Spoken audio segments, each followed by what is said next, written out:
Hello everyone, my name is Ishant Tripathi and I welcome you to ePedagogue. We were doing class 8th geography and we are on chapter 5 which is industries. इससे पहले वाले chapter में हमने agriculture किया था, अब हम industries करेंगे. इंडस्ट्रीज को समझने से पहले it's very important for us to understand कि इंडस्ट्री होती क्या है, और उससे भी पहले ये ज्यादा जरूरी है कि थोड़ा सा रिवीजन कर लेते हैं क्योंकि उससे इस चैप्टर का डायरेक्ट रिलेशन है. कैसे? याद है हमने उस चैप्टर की शुरुआत में पढ़ा था कि इकोनॉमिक एक्टिविटीज किसी भी देश को चलाने के लिए जरूरी रहती है, और उन इकोनॉमिक एक्टिविटीज का क्लासिफिकेशन हमने किया था 3 तरीके से: प्राइमरी एक्टिविटी, सेकेंडरी एक्टिविटी या टर्शियरी एक्टिविटी. हमने समझा था प्राइमरी, सेकेंडरी और टर्शियरी क्या होता है, इसलिए सेकेंडरी एक्टिविटी से ये चैप्टर रिलेटेड है, इसलिए हम एक बार सेकेंडरी एक्टिविटी को वापस से रिवाइज करेंगे. प्राइमरी एक्टिविटी में क्या हो रहा था, हम क्या कर रहे थे, प्रोडक्शन कर रहे थे, एक्सट्रैक्शन कर रहे थे या कलेक्शन कर रहे थे नेचुरल गुड्स का. और सेकेंडरी एक्टिविटी में हम क्या कर रहे थे, सेकेंडरी एक्टिविटी में हम उन्हीं प्राइमरी गुड्स को जिनको हमने एक्सट्रैक्ट, कलेक्ट या प्रोड्यूस किया है उसके अंदर हम मॉडिफिकेशन कर रहे थे, उसके अंदर हम कुछ चेंज ला रहे थे कि ताकि उसको हम ज्यादा यूजफुल बना सकें. एग्जाम्पल के समझने के लिए हम क्या समझेंगे, ये जो ब्रेड आप खाते हैं, ये जो टमेटो सॉस आप यूज करते हैं, या फिर कपड़े जो आप पहनते हैं, या जिस फर्नीचर पे आप बैठते हैं, या फिर अपने आसपास की जितनी चीजें देखिए, ये फोन, क्या आपने इसको कभी देखा है कि नेचर प्रोड्यूस कर रही है? क्या आपने इसको देखा है कि कहीं ये पेड़ पे लटके पड़े हैं या फिर हम इनको धरती से अंदर से निकाल रहे हैं? जी नहीं, हमारे को कुछ और चीज मिलती है जिससे कि हम कुछ और चीजें बनाते हैं.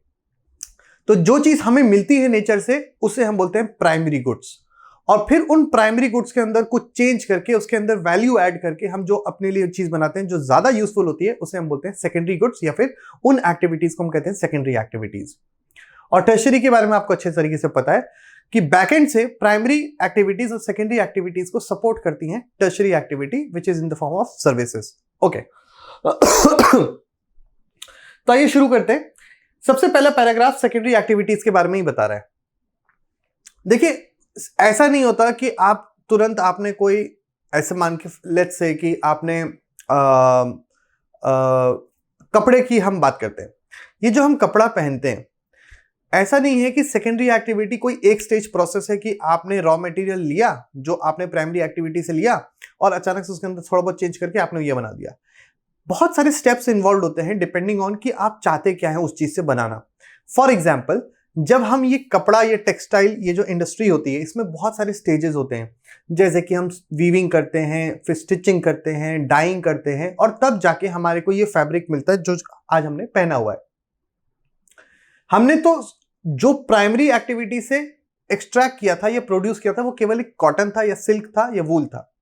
फिर हमने उसकी वीविंग करी, फिर हमने उसको क्या बनाया, फैब्रिक बनाया, फिर फैब्रिक से हमने क्या किया, फिर उसके बाद स्टिचिंग करी, फिर कपड़ा बनाया, फिर डाइंग करी, उसमें कलर दिया हमने. ऐसे करके अलग अलग चीजें करके आज हम इस स्टेज पे पहुंचते हैं. मतलब हर स्टेज में हम क्या कर रहे हैं, वैल्यू ऐड कर रहे हैं, और हर स्टेज में जो वैल्यू ऐड कर रहा है जिसकी वजह से फाइनल स्टेज में जो गुड प्रोड्यूस होता है वो काफी महंगा हो जाता है, क्योंकि उसमें वो सारी वैल्यू एडिशन की कॉस्ट इंक्लूडेड रहती है. राइट?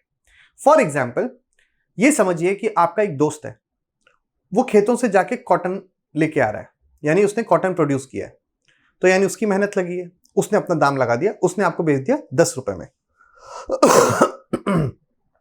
हाँ, इधर देखते हैं. जिसने कॉटन प्रोड्यूस किया उसने 10 रुपए की मेहनत लगाई, अपना सारा इनपुट जो भी लगाया उसने 10 रुपए का लगाया. उसके बाद वो चीज जो है किसके पास आती है, उसके बाद वो चीज आती है एक ऐसे बंदे के पास जो उसकी वीविंग और निटिंग, मतलब निटिंग करेगा, जिससे कि वो क्या बनाएगा, एक फाइबर बनाएगा. इसमें उसकी भी मेहनत जाएगी, मशीन लगेगा और जो भी इंसान की मेहनत लगेगी, वो इसमें 10 रुपए ऐड करता है, और अब ये टोटल अमाउंट हो गया 20 का. फिर उसके बाद क्या होगा, फिर उसके बाद इसकी स्टिचिंग होगी जिससे ये फैब्रिक बनेगा. वो मान लो कि वो काम आप कर रहे हैं, तो उसमें आपको क्या लग रहा है, मशीन लग रही है, आपका पावर लग रहा है, आपकी एनर्जी लग रही है, आपका समय लग रहा है, आप भी उसमें 10 रुपए अपना ऐड कर देते हो. अब ये बन गया कितना, 30 रुपए का. फिर डाइंग हो रही है, कलर उसमें आ रहा है, उसके बाद उसमें और वैल्यू एडेड होती है, और वो टोटल 10 रुपए का और ऐड करके वो 40 रुपए का बन जाता है. आप समझिए, हर स्टेज में एक वैल्यू ऐड हो रही है, और जो वैल्यू उसमें ऐड कर रहा है वो अपना कॉस्ट उसमें लगा के अपने प्रॉफिट के साथ उसकी वैल्यू, उसका प्राइस बढ़ा रहा है. लास्ट में ये निकल के आता है 40 या 50 रुपए का. So you have to understand this whole stage. ये मैन्युफैक्चरिंग में हर जगह इन्वॉल्व होता है. चलिए शुरू करते हैं. सेकेंडरी एक्टिविटी या फिर manufacturing change raw materials into products of more value to people. जैसे मैंने आपसे कहा, as you have seen pulp was change into paper and paper into a notebook. एक पल्प होता है, पल्प मतलब होता है पेड़ की जो छाल होती है, वो उससे निकलता है क्या, उससे बनाते हैं हम पेपर। पेपर बहुत सारे पेपर बना के, दो हार्ड कॉपी बना, हार्ड वो लगा के हम उसकी नोटबुक बनाते हैं। यानी हमने बहुत मल्टी स्टेज इसके अंदर इन्वॉल्व कर दी। फिर these represent the 2 stages of the manufacturing process. तो मैन्युफैक्चरिंग प्रोसेस का जरूरी नहीं कि 2 ही स्टेज हो या 3 स्टेज हो या 1 स्टेज हो, ये डिपेंड करता है कि आप बना क्या रहे हैं, उसके हिसाब से ये 2 स्टेज का भी हो सकता है, 3 स्टेज का भी हो सकता है, या फिर 4 या 5 का भी हो सकता है। The paper made from pulp and cloth made from cotton have had value added them at each stage of the manufacturing process. In this way, the finished products has more value and utility than raw material than it is made from. Simple सी बात है, क्योंकि हर stage में value add हुई है तो यानी कॉस्ट भी ऐड हुई है, और हमने वैल्यू ऐड करी है तो लास्ट में जाहिर सी बात है जो चीज हमारे को मिलेगी लास्ट में, उसकी सबसे ज्यादा हमको ज्यादा वैल्यू होगी, ज्यादा यूटिलिटी होगी, और सबसे ज्यादा प्राइस भी होगा। इंडस्ट्री मतलब क्या होता है? ये जो चैप्टर है इंडस्ट्री, इसका मतलब क्या होता है? इसका मतलब होता है कोई भी ऐसी एक्टिविटी, कोई भी ऐसी इकोनॉमिक एक्टिविटी जिसमें हम गुड्स का कलेक्शन कर रहे हैं, मैन्युफैक्चरिंग कर रहे हैं या सर्विस अलॉट कर रहे हैं, तो इसी को हम कहते हैं क्या? Industry. Industry refers to an economic activity, कोई भी इकोनॉमिक एक्टिविटी जिसमें जो कि कंसर्न है किसी से, गुड्स का प्रोडक्शन से, मिनरल्स के एक्सट्रैक्शन से या सर्विस के प्रोविजन से, तो उसको हम क्या बोलते हैं? इंडस्ट्री कहते हैं। जैसे कि iron and steel industry, coal industry, textile industry, ये सब एग्जांपल्स हैं इंडस्ट्री के, क्योंकि हम इसमें एक्सट्रैक्शन भी कर रहे हैं। क्योंकि आयरन एंड स्टील को स्टील तो कहीं नहीं मिलता, आयरन मिलता है जिसको हम चेंज करके स्टील बनाते हैं। क्योंकि आयरन में कुछ ऐसी चीजें जो हमारे लिए उपयोगी नहीं है, हमें स्टील चाहिए बेहतर चीज के लिए, तो हम क्या करते हैं? आयरन का एक्सट्रैक्शन करेंगे मिनरल का, फिर उसके अंदर कुछ चेंजेस करेंगे, उससे स्टील मैन्युफैक्चर करेंगे, और इस तरीके से क्या हुआ, हमने कुछ गुड्स के प्रोडक्शन भी की, हमने कुछ चेंजेस भी की, कुछ मैन्युफैक्चर भी की, और साथ में कुछ सर्विसेज की भी रिक्वायरमेंट हुई। इन सबको मिला के हमने क्या किया? ये एक इकोनॉमिक एक्टिविटी बन गई और ये एक इंडस्ट्री बन गई, जिसमें एक्सट्रैक्शन भी हुआ, मैन्युफैक्चरिंग भी हुई और सर्विस भी आई। अब हमारे पास जो नेक्स्ट टॉपिक है, क्योंकि हमने समझ लिया कि सेकेंडरी एक्टिविटी क्या होती है या मैन्युफैक्चरिंग क्या होती है, और उसके बाद हमने ये भी समझ लिया कि इंडस्ट्री क्या होती है। अब हमारा काम है कि इंडस्ट्रीज के क्लासिफिकेशन को समझना। देखो, इंडस्ट्रीज को ना हम बहुत सारे क्राइटेरिया के हिसाब से क्लासिफाई कर सकते हैं, जैसे कि किस तरीके का रॉ मटेरियल यूज हो रहा है, जैसे कि उसका ओनर कौन है, जैसे कि उसमें कितनी ज्यादा इन्वेस्टमेंट लगी है, उसका स्केल क्या है, उसके हिसाब से। इन तमाम तरीकों से हम इंडस्ट्री को क्लासिफाई कर सकते हैं।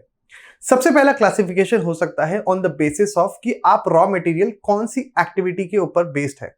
मतलब क्या आप जंगल वाले प्रोडक्ट्स को यूज करके कुछ बना रहे हो, तो वो क्या हो गया? वो फॉरेस्ट बेस्ड इंडस्ट्रीज हो गई। क्या आप मरीन प्रोडक्ट्स को बेच के, मतलब मरीन प्रोडक्ट्स को रॉ मटेरियल की तरह यूज कर रहे हो, तो वो क्या बन गया? मरीन बेस्ड इंडस्ट्री हो गई। ऐसे करके अलग अलग इंडस्ट्रीज हो सकती हैं ऑन द बेसिस ऑफ कि रॉ मटेरियल कौन सी एक्टिविटी से या किस डोमेन से आप ले रहे हो उसे। एक वर्ड आ रहा है बार बार, raw material, right? Raw material क्या होता है? रॉ मटेरियल का मतलब होता है कच्चा सामान, जो कि सबसे पहले आप एज एन इनपुट यूज कर रहे हो। आउटपुट में जो निकाल रहे हो, फिनिश प्रोडक्ट्स निकाल रहे हो, वो अलग है, बट रॉ मटेरियल क्या यूज कर रहे हो? सबसे कच्चा सामान क्या यूज कर रहे हो? फॉर एग्जाम्पल अगर आपको टमेटो सॉस बनाना है, राइट? अगर आपको सॉस बनाता है, सॉस, टमेटो सॉस बनाना है, तो आपके लिए रॉ मटेरियल क्या होगा? आपके लिए रॉ मटेरियल टमेटो होगा। सिंपल सी बात है, क्योंकि इसी को तो आप, इसमें बहुत सारी चीजें लगाओगे, बट रॉ मटेरियल में एक रॉ मटेरियल क्या होगा? टमेटो होगा। उसके अलावा और भी कुछ चीजें होंगी जो कि लगाई जाती होंगी। मतलब जो इनपुट में आप यूज कर रहे हो वो बनता है आपका रॉ मटेरियल, या फिर जिसे हिंदी में कहते हैं कच्चा सामान, कच्चा मटेरियल। ओके, तो देखते हैं क्या है कि रॉ मटेरियल्स इंडस्ट्रीज में be agro based, mineral based, marine based and foreign based. मतलब आप क्या, किस चीज, कौन सा रॉ मटेरियल यूज कर रहे हो, उसके बेसिस के ऊपर इसको क्लासिफिकेशन कर रहे हैं इंडस्ट्रीज का। फॉर एग्जाम्पल, अगर आप ब्रेड बना रहे हो या फिर कोई भी ऐसा प्रोडक्ट यूज कर रहे हो जिसमें कि एनिमल या फिर प्लांट्स का इस्तेमाल कर रहे हैं आप एज अ रॉ मटेरियल या उनके प्रोडक्ट्स का, तो उसको हम बोलेंगे क्या? उसको हम बोलेंगे एग्रो बेस्ड इंडस्ट्री। जैसे कि आप ब्रेड बना रहे हैं या लेदर इंडस्ट्री बना रहे हैं या कुछ ऐसी कोई भी कपड़ा वपड़ा बना रहे हैं, तो वो सब क्या बन गई? वो एग्रो बेस्ड इंडस्ट्री होगी। टेक्सटाइल इंडस्ट्री वो क्या होगी? एग्रो बेस्ड इंडस्ट्री, क्योंकि एग्रीकल्चर ही उसका रॉ मटेरियल प्रोवाइड कर रहा है। ओके, देखते हैं क्या है agro based industries. Agro based industry, जैसे मैंने आपसे कहा कि वो क्या करते हैं, प्लांट्स और एनिमल के बेस्ड प्रोडक्ट्स को इस्तेमाल करते हैं अपने रॉ मटेरियल की तरह। Food processing, vegetable oil, cotton textile, dairy products, leather industries, ये सब किसके एग्जांपल हो गए? ये सब एग्जांपल हो गए एग्रो बेस्ड इंडस्ट्रीज के। नेक्स्ट हमारा जो क्लासिफिकेशन है, क्लासिफिकेशन का मतलब इसी का सब टाइप है, मतलब जो एग्रो बेस्ड है उसका। एग्रो बेस्ड इंडस्ट्रीज हमारी हो गई। दूसरा हम करेंगे mineral based industry. Mineral based industries में हम कौन सा रॉ मटेरियल यूज कर रहे हैं? जो कि हमारे को मिनरल एक्सट्रैक्शन से मिला हुआ है, जैसे कि आयरन एंड स्टील इंडस्ट्री, ये सारी शिपिंग इंडस्ट्री, ये सब किस में आ जाएंगी? मिनरल बेस्ड इंडस्ट्रीज में, क्योंकि हम जो रॉ मटेरियल यूज कर रहे हैं वो हमारे को मिनरल एक्सट्रैक्शन से मिला है, इसलिए ये बन गया mineral based industry. For example, जो फर्नीचर आप यूज कर रहे हैं, राइट, आप कहीं टेबल चेयर पे बैठ के पढ़ रहे होंगे, ये वीडियो देख रहे होंगे, तो ये जो फर्नीचर हमारे को मिला है, ये हमारे को किससे मिला है? ये फॉरेस्ट्री से मिला है। तो ये क्या बन गया? ये बन गया forest based industry.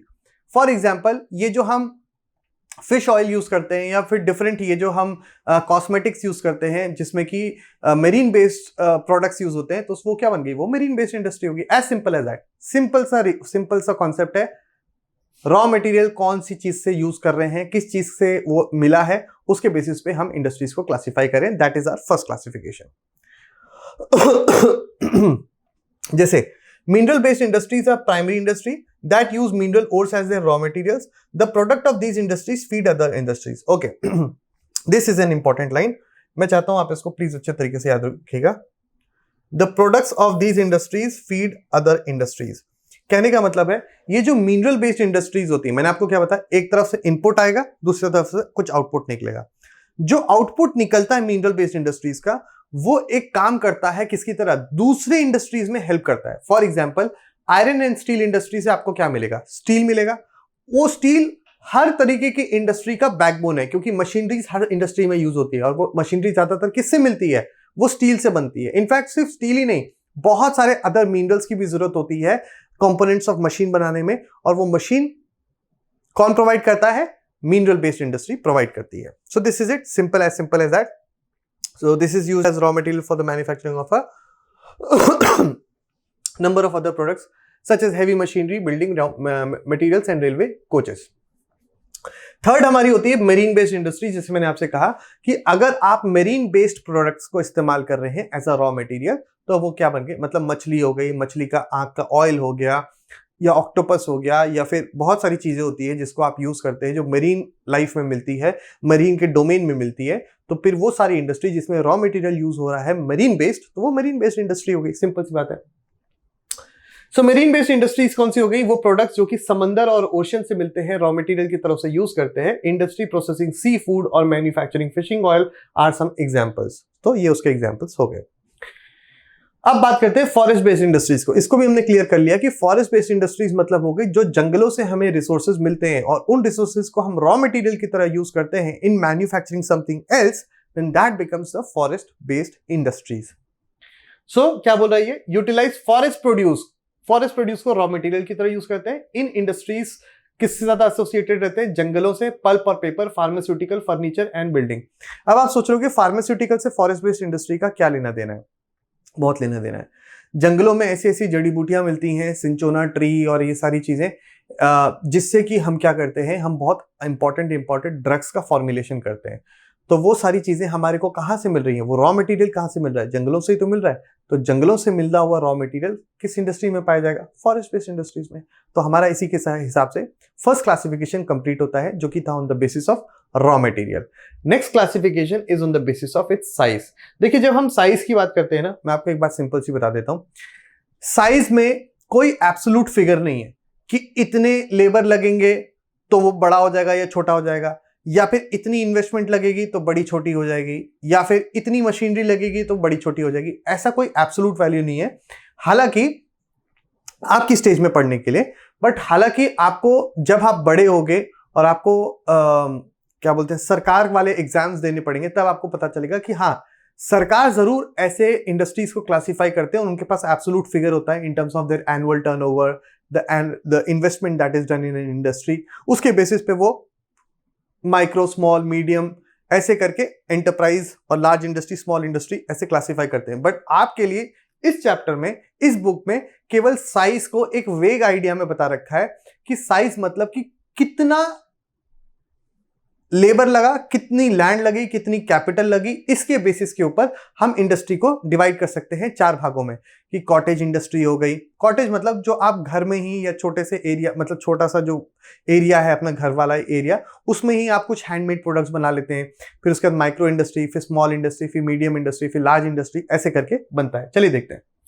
It refers to the amount of capital invested, कितना पैसा इन्वेस्ट किया गया है, कितने नंबर ऑफ लोग उसके अंदर एम्प्लॉयड हैं, कितना प्रोडक्शन हो रहा है। इन 3 चीजों के बेसिस के ऊपर आप इंडस्ट्री को क्लासिफाई कर रहे हैं। सिंपल सी बात है, आपको कुछ बनाना है तो डेफिनेटली सी बात है कि आप क्या करेंगे, उसके अंदर कुछ कैपिटल इनिशियली लगाएंगे। दूसरा, आप उसके अंदर लेबर भी लगाएंगे क्योंकि बिना लेबर के तो काम होगा नहीं। और तीसरा यह है कि आपका प्रोडक्शन कितना हो रहा है, जो वॉल्यूम ऑफ प्रोडक्शन है। क्या आप 2-4 कपड़े बना रहे हैं, या आप 2-4 100, 2-4 हजार, या 2-4 लाख, या 2-4 करोड़, कितने यूनिट्स बना रहे हैं, वो होता है वॉल्यूम ऑफ प्रोडक्शन। कितना वॉल्यूम हो रहा है प्रोडक्शन का। तो इन 3 बेसिस के ऊपर, कितनी कैपिटल लगी, कितनी लेबर लगी और कितना प्रोडक्शन है, उसके बेसिस पे हम इंडस्ट्री को क्लासिफाई करते हैं। किसमें? एक स्मॉल स्केल इंडस्ट्री में, लार्ज स्केल इंडस्ट्री में। तो स्मॉल स्केल इंडस्ट्री और लार्ज स्केल इंडस्ट्री में इसमें क्लासिफाई कर रहे हैं। बट एक और थर्ड भी होता है जिसमें हम कहते हैं कॉटेज इंडस्ट्री। देखो, कॉटेज या फिर हाउस होल्ड इंडस्ट्री, मतलब जो घरों में ही की जाती है, उसे बोलते हैं कॉटेज इंडस्ट्री। ये होती है स्मॉल स्केल की इंडस्ट्री, जहां पर प्रोडक्ट्स मैन्युफैक्चर किए जाते हैं हाथों से और आर्टिसंस के द्वारा। आर्टिसंस मतलब होते हैं जो कलाकार टाइप के लोग होते हैं ना, जो मतलब मूर्तियां बनाते हैं, पॉटरी वॉटरी बनाते हैं, उनको बोलते हैं। तो ये बोल रहे हैं इन्होंने ये बता दिया कि उन 3 फैक्टर्स के बेसिस पे हम इंडस्ट्री को क्लासिफाई कर रहे हैं 2 भागों में, एक स्मॉल स्केल, एक large scale. But small scale industry का भी एक सब टाइप है जिसे हम कहते हैं कॉटेज इंडस्ट्री, जिसे हम हाउस होल्ड इंडस्ट्री के नाम से भी जानते हैं। क्योंकि कॉटेज या हाउस होल्ड में क्या कर रहे हैं, हम घरों में ही कर रहे हैं, हाथों से किया जाता है काम, और इसके अलावा आर्टिसंस इसको परफॉर्म करते हैं। ओके, किस तरीके की चीजें हम इसमें मैन्युफैक्चर करते हैं, जैसे कि बास्केट को बनाना, पॉटरी बनाना, या फिर अदर हैंडीक्राफ्ट जो हाथों से बने हुए क्राफ्ट्स हैं, वो ये एग्जांपल्स हैं कॉटेज इंडस्ट्री के। अब स्मॉल स्केल इंडस्ट्री की बात करते हैं। स्मॉल स्केल इंडस्ट्री का ही एक सब टाइप था कॉटेज इंडस्ट्री। असली में जब टेक्निकलिटी में जाओगे तो ये बहुत अलग अलग है। Cottage, micro, small, medium, large, ये सब अलग अलग है। बट आपके चैप्टर में सिंपल भाषा में आपके लेवल में यही है कि एक स्मॉल स्केल इंडस्ट्री, एक लार्ज स्केल इंडस्ट्री है। स्मॉल स्केल इंडस्ट्री का एक छोटा सा एग्जांपल कॉटेज इंडस्ट्री है, एक सब टाइप है उसका। अब स्मॉल स्केल इंडस्ट्री को भी देख लेते हैं। स्मॉल स्केल इंडस्ट्रीज क्या करती हैं, लेस अमाउंट ऑफ। अब ये जो लेस है, it's a very vague term, it's an ambiguous term. आपको एग्जैक्टली नहीं पता कि what is the absolute value which is dividing the 2 concepts. एक होता है ना, जैसे 100 के ऊपर लेस, 100 के ऊपर ज्यादा, 100 के नीचे लेस। बट यहाँ पे लेस का कुछ भी हो सकता है, कोई भी फिगर हो सकता है कि कितनी less. Small scale industries use lesser amount of capital. Lesser amount of capital मतलब क्या होता है, मतलब बस इतना समझ लो कि कम होता है। बस आपकी स्टेज में इतना काफी है, इतना समझना कि कम कैपिटल इसमें यूज होता है। टेक्नोलॉजी भी कोई बहुत ज्यादा खास यूज नहीं होती है, जितना कि अगर हम कंपेयर करें लार्ज स्केल इंडस्ट्रीज के साथ। और प्रोडक्शन जो वॉल्यूम होता है वो भी ऑफकोर्स कम ही होगा इन कंपेरिजन टू द 2। कुल मिला के इन्होंने क्या किया, आसान कर दिया आपके लिए कि स्मॉल स्केल इंडस्ट्री होगी तो वॉल्यूम ऑफ प्रोडक्शन कम होगा, वहां पे वॉल्यूम ऑफ प्रोडक्शन ज्यादा होगा। यहां पे कैपिटल कम लगेगी, वहां कैपिटल ज्यादा लगेगी। यहां पर लेबर कम लगेगी, वहां लेबर ज्यादा लगेगी। As simple as that. अब क्या बोल रहा है, investment of capital is higher. जैसे मैंने आपको बताया, टेक्नोलॉजी भी सुपीरियर होगी। लार्ज स्केल इंडस्ट्री में प्रोडक्शन भी जो होगा वो ज्यादा होगा, और यही डिफरेंस है between the small scale industry and large scale industry. Silk weaving, food processing industry are small scale industry. So silk weaving और फूड प्रोसेसिंग ये दोनों क्या है, small scale industry. And this is how the question paper will play with you, कि वो आपको example दे देंगे और पूछेंगे कि ये कौन सी तरीके की industry, is it a small scale industry और is it a large scale industry. So अगर ये सिल्क वीविंग या फूड प्रोसेसिंग इंडस्ट्री है तो हम उसको बोलेंगे कि it's a small scale industry. जब प्रोडक्शन होता है ऑटोमोबाइल्स का, तो आपको पता है कि वहां पे इन्वेस्टमेंट भी लार्ज होगी, टेक्नोलॉजी भी तगड़ी लगेगी, हैवी मशीनरी भी यूज होगी और प्रोडक्शन भी ज्यादा होगा। तो वो एग्जांपल होंगे किसके, लार्ज स्केल इंडस्ट्री के। ठीक है, तो इसी हिसाब से हमने अपना सेकंड क्लासिफिकेशन भी कंप्लीट कर लिया, which is on the basis of size. एक था on the basis of raw material हम किससे यूज कर रहे हैं, दूसरा on the basis of size, और तीसरा हमारे सामने आता है on the basis of ownership, कि ये जो इंडस्ट्री है ये ओन्ड किसके द्वारा है, कौन है इसका मालिक। क्या इसका मालिक एक इंडिविजुअल, प्राइवेट इंडिविजुअल है, क्या इसका मालिक सरकार है, क्या इसके मालिक दोनों मिलके हैं, या फिर चौथा कैटेगरी होता है जिसमें कि suppliers of raw material become the owners of the industry, उनको बोलते हैं कोऑपरेटिव इंडस्ट्री, जो कि मैंने पिछले बार भी आपको बताया था। इसका एग्जांपल सुधा या फिर अमूल डेयरी इसके एग्जांपल्स हैं। चलिए देखते हैं एक बार, एक एक एग्जांपल समझते हैं और क्वेश्चन इसी से आते हैं। क्या बोल रहा है, इंडस्ट्रीज को क्लासिफाई किया जा सकता है प्राइवेट सेक्टर, स्टेट ओन्ड या पब्लिक सेक्टर। स्टेट ओन्ड और पब्लिक सेक्टर एक ही बात होती है। जॉइंट सेक्टर जिसमें दोनों ओन्ड रहते हैं, प्राइवेट और पब्लिक दोनों। इसके अलावा कोऑपरेटिव सेक्टर, जैसे मैंने आपसे बताया। प्राइवेट सेक्टर का मतलब क्या होगा कि ऐसी इंडस्ट्री जहां पर जो मालिक है वो कोई एक इंडिविजुअल या ग्रुप ऑफ प्राइवेट इंडिविजुअल्स है, उसको हम बोलते हैं प्राइवेट इंडस्ट्री या private sector industries are owned and operated by individuals और अ ग्रुप ऑफ इंडिविजुअल्स। और पब्लिक सेक्टर का मतलब क्या हो गया, सरकार जो है इसमें हिस्सेदारी इनकी है, सरकार की ज्यादा हिस्सेदारी होती है और उनके द्वारा ओन्ड होता है और वही इसको ऑपरेट भी करते हैं।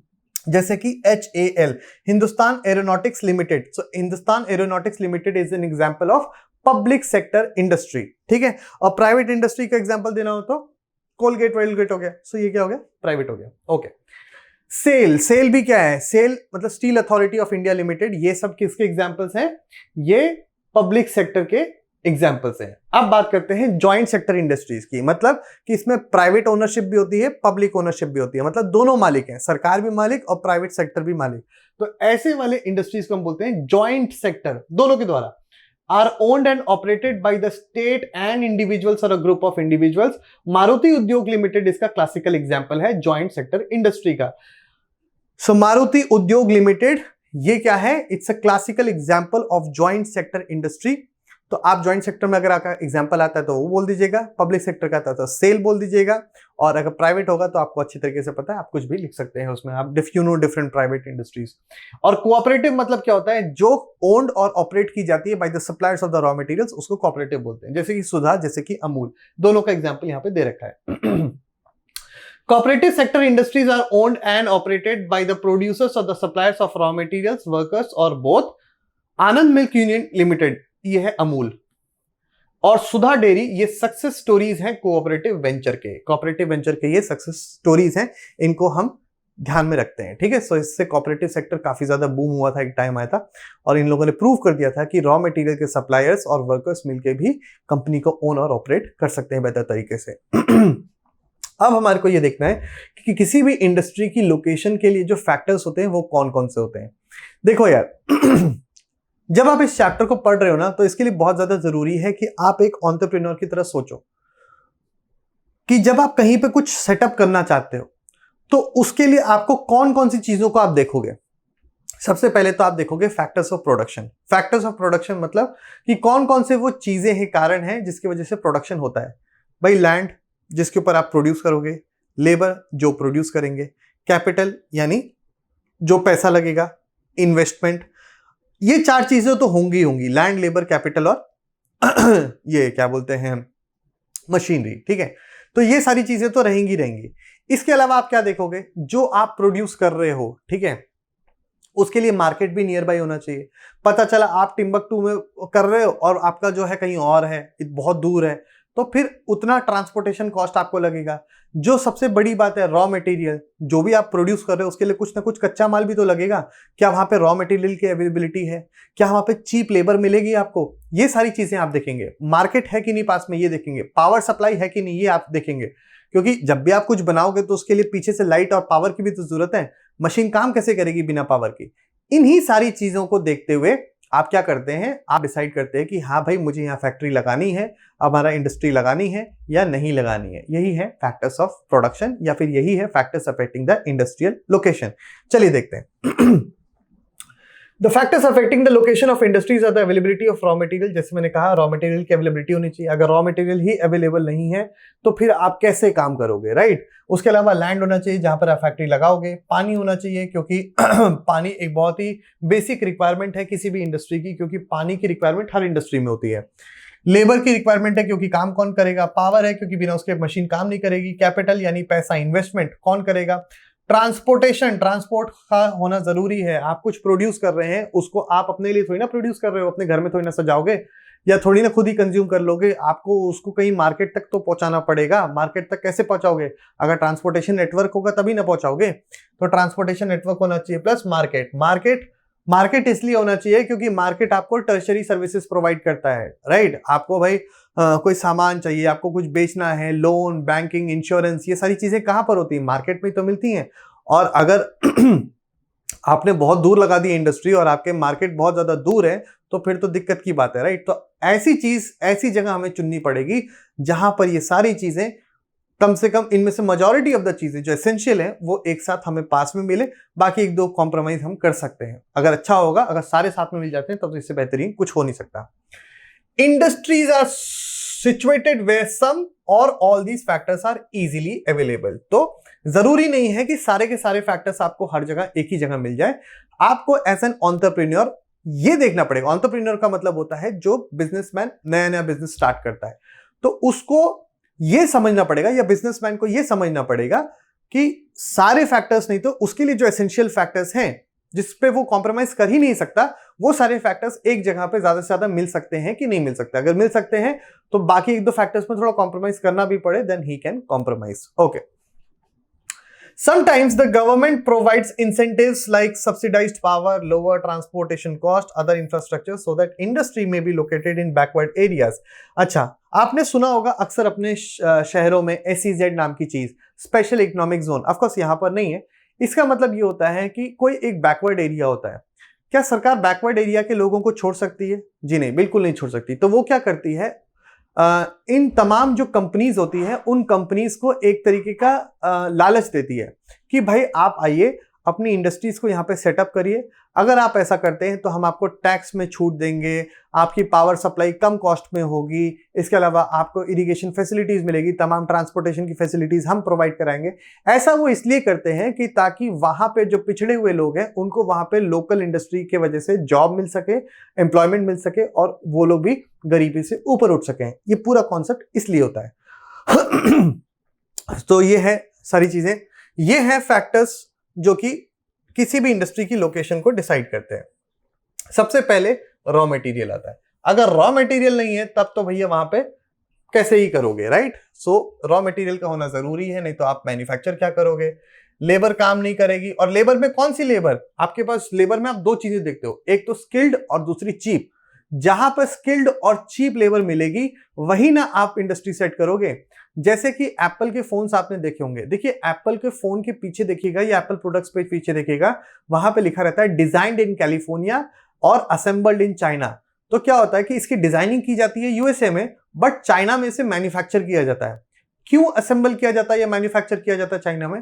क्योंकि वहां पे जो वर्कर्स हैं काफी स्किल्ड हैं और प्लस कम दाम में भी एप्पल को मिल जाते हैं। इसीलिए पूरी दुनिया में ये सारे काम वो कहां करते हैं? चाइना में करते हैं, बिकॉज वहां पे चीप लेबर अवेलेबल है और वहां पे स्किल्ड लेबर अवेलेबल है। ठीक है, सो ये हो गया लेबर। तीसरी कैपिटल यानी मशीनरी हो गई। चौथा हो गया मार्केट, जहां पर आप अपनी चीजों को सेल करेंगे, जहां से आप टर्शरी सर्विसेज को उठाएंगे।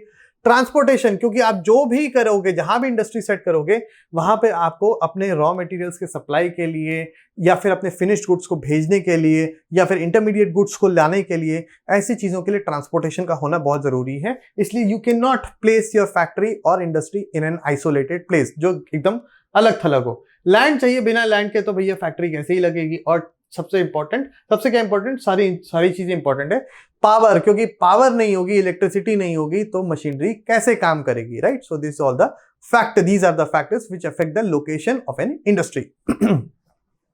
अब बात करते हैं इंडस्ट्रियल सिस्टम की। ये इंडस्ट्रियल सिस्टम क्या होता है? देखो, इंडस्ट्री एक सिस्टम है जहां पर इनपुट होता है, जहां प्रोसेसिंग होती है और जहां पे कुछ फिनिश्ड गुड निकल के आता है जिसे हम आउटपुट कहते हैं। तो चलिए देखते हैं। तो ये क्या बोल रहा है, एक इंडस्ट्रियल सिस्टम क्या हो रहा है, उसमें इनपुट भी है, उसमें प्रोसेसेस भी हैं और उसमें आउटपुट भी है।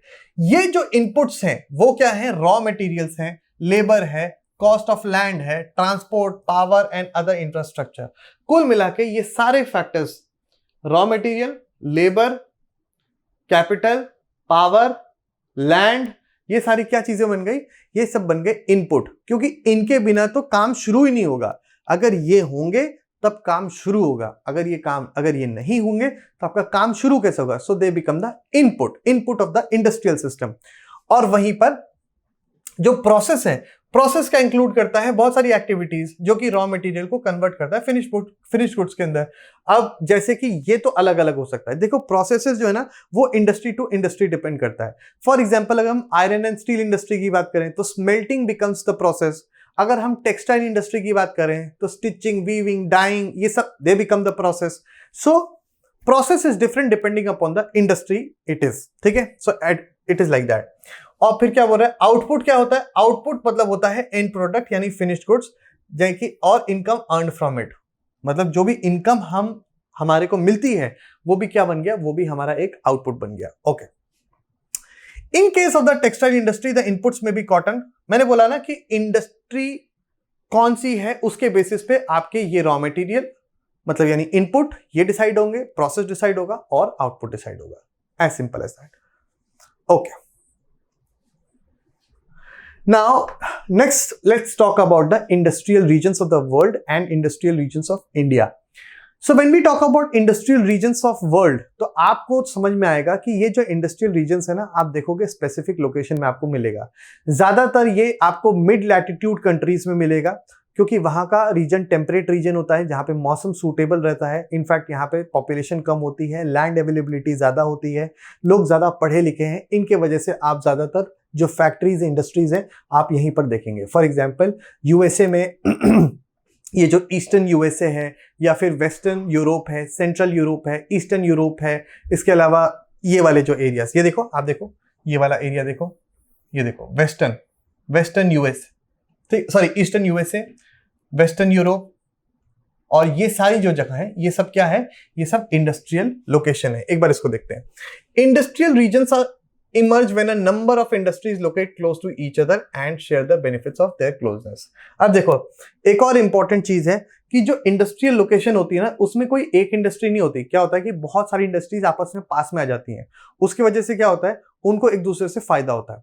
कैसे फायदा होगा, for example iron and steel industry है तो आयरन एंड स्टील इंडस्ट्री से क्या मिल रहा है, स्टील इंडस्ट्री यार स्टील मिल रहा है। अब उससे क्या होगा, ऑटोमोबाइल इंडस्ट्री उसके पास में आ जाएगी, ऑटोमोबाइल इंडस्ट्री को क्या मिल रहा है, रॉ मटेरियल की तरह स्टील मिल रहा है, वो स्टील से क्या होगा, वो अपनी गाड़ियां बनाएंगे। स्टील इंडस्ट्री पास में है तो फिर टेक्सटाइल इंडस्ट्री आ जाएगी, है ना। टेक्सटाइल इंडस्ट्री सॉरी ये जो पेट्रोल वाली इंडस्ट्री होती है, क्योंकि उससे क्या होता है प्लास्टिक प्रोडक्ट्स हमारे को मिलते हैं तो कार की मैन्युफैक्चरिंग में प्लास्टिक भी यूज होता है। ऐसे करके सब इंडस्ट्री एक दूसरे के आसपास आने शुरू हो जाएंगी क्योंकि एक दूसरे से उनको बेनिफिट मिलना शुरू हो जाता है, क्योंकि एक का फिनिश्ड गुड दूसरे का रॉ मटेरियल बन जाता है और इंटरमीडिएट गुड्स बन जाते हैं, जिसके वजह से वो एक दूसरे के आसपास होने का फायदा उठाते हैं और इसी को इसलिए ये बन जाते हैं इंडस्ट्रियल रीजन्स। इंडस्ट्रियल रीजन का मतलब एक बहुत बड़ा एरिया जहां पर पूरी इंडस्ट्रीज लोकेटेड है या फिर पूरी इंडस्ट्रीज सिचुएटेड है। हमने वर्ल्ड का तो देख लिया, हम इंडिया का भी देखेंगे, but before that let's read it out.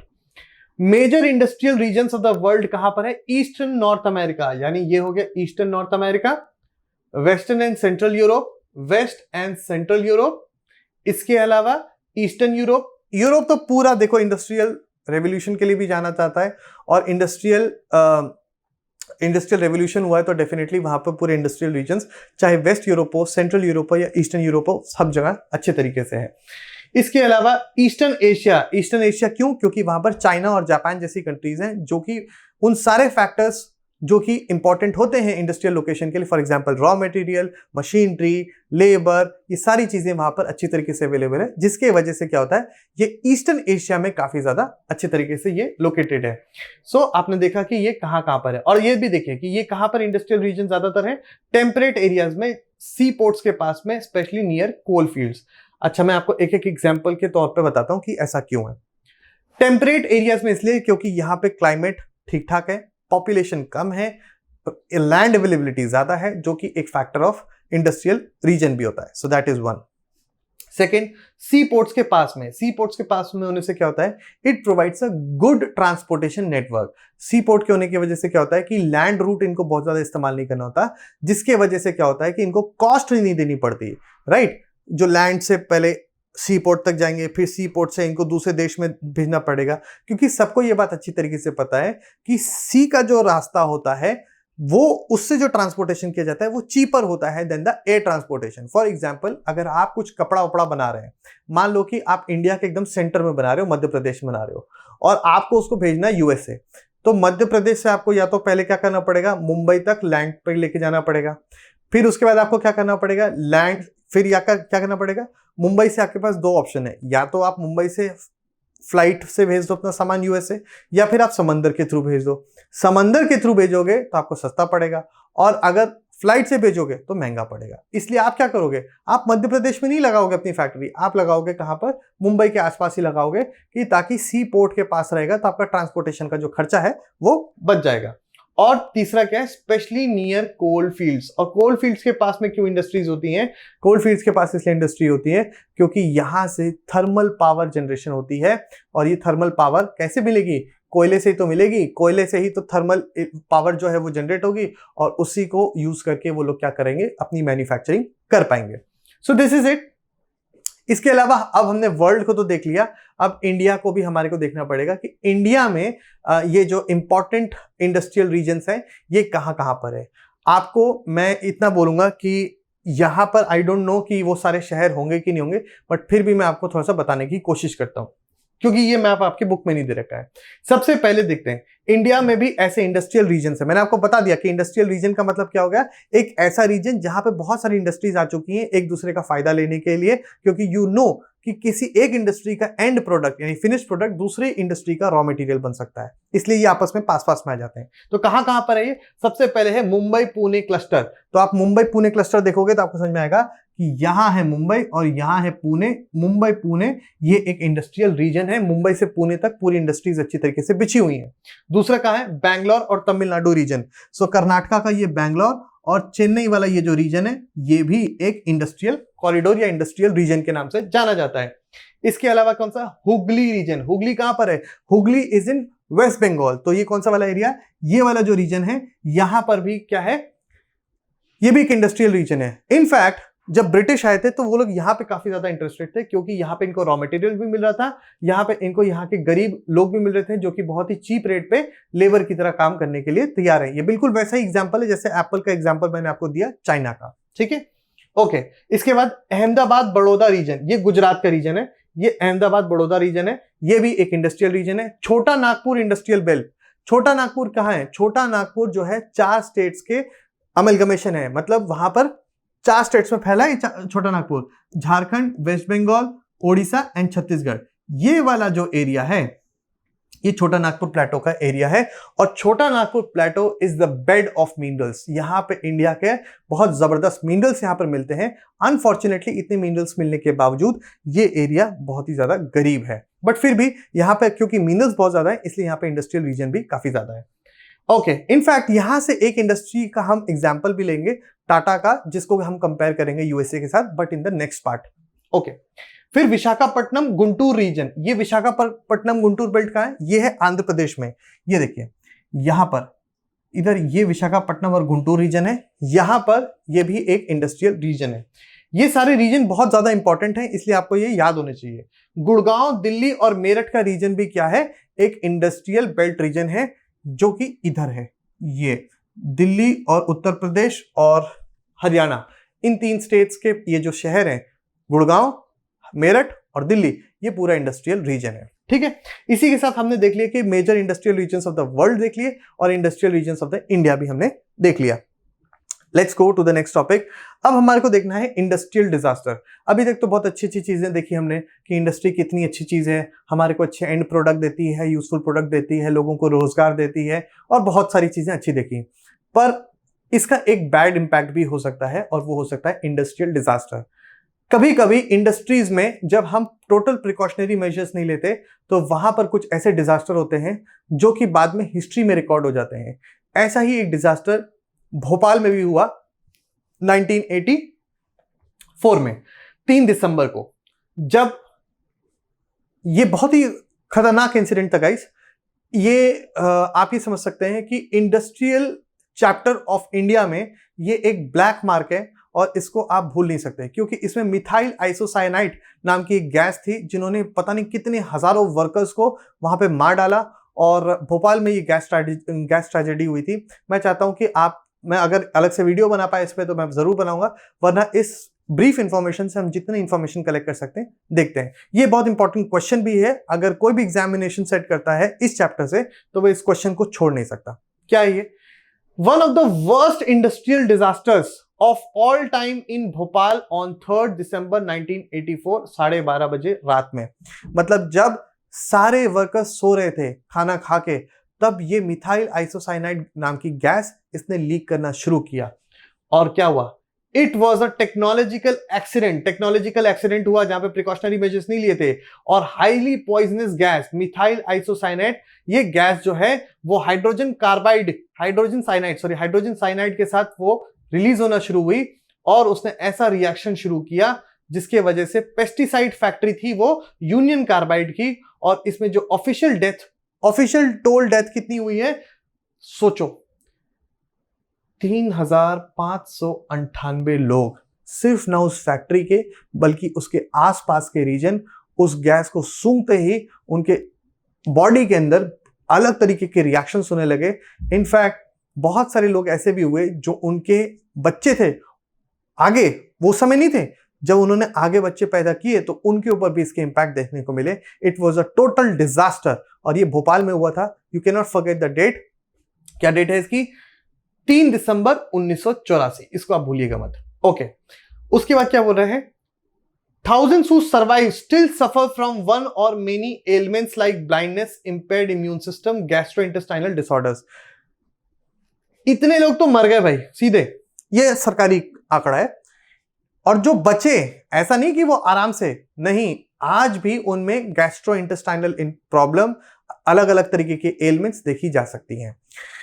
ऐसा नहीं है कि ये केवल इंडिया में हुआ है।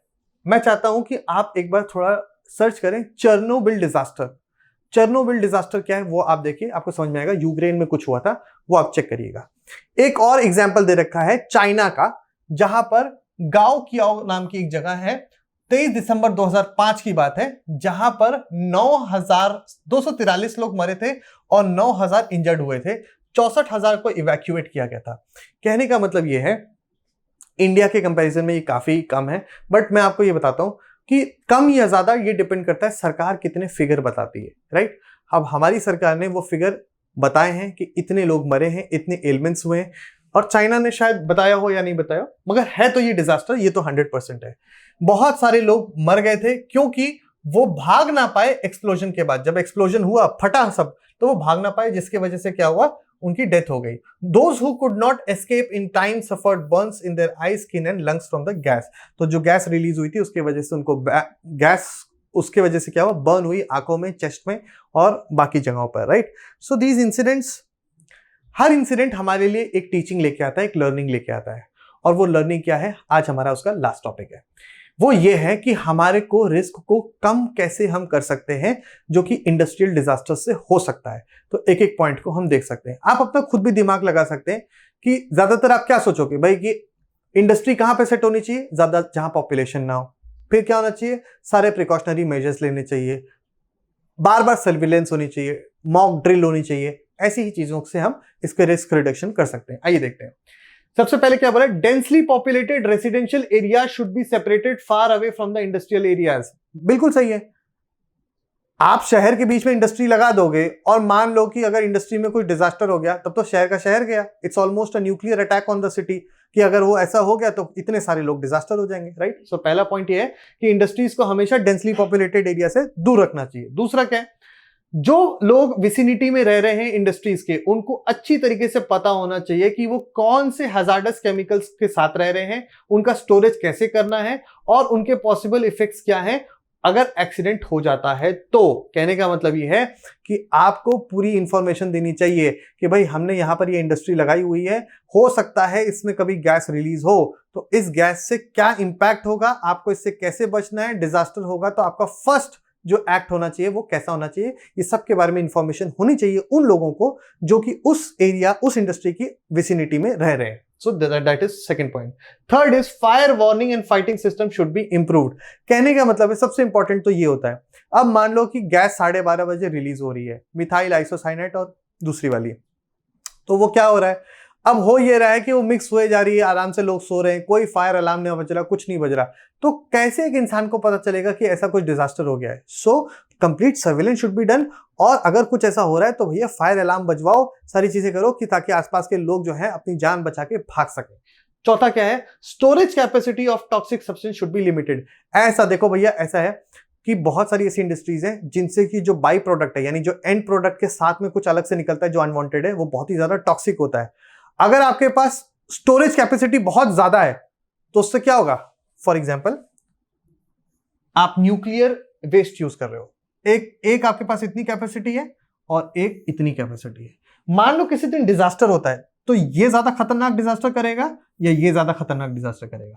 ऑफ कोर्स बी वाला ज्यादा खतरनाक डिजास्टर करेगा। इसीलिए टॉक्सिन्स की जो स्टोरेज कैपेसिटी होती है बहुत लिमिटेड होनी चाहिए, बहुत ज्यादा नहीं, क्योंकि it can create a huge damage.